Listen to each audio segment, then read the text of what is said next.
दिहनी दुआरा से सासू के बोलवनी एको लोटा जलवो न दिहनी किया हो मोरे रामा कैसे बनी है धर्म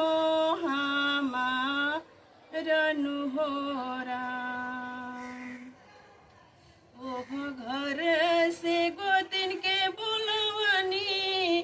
उनु कराया दरवो न कहीं ओह घर से गोतिन के बोलवनी उनु कराया दरवो न कहीं किया हो मोरे रामा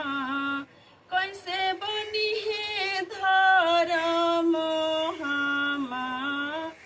रनु हो राम किया हो मोरे रामा कैसे बनी हन धर्म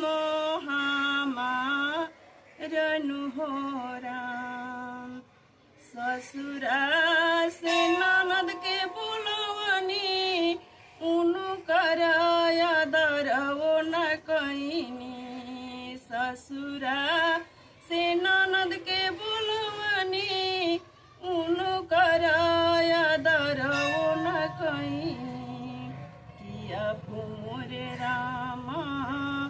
कैसे बनी है धर्म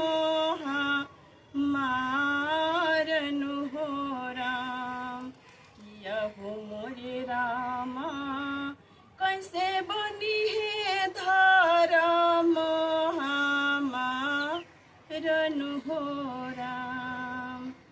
एक पेड़ तुलसी लगवनी एक लोटा जलवो न दिहनी एक पेड़ तुलसी लगवनी एक लोटा जलवो न दिहनी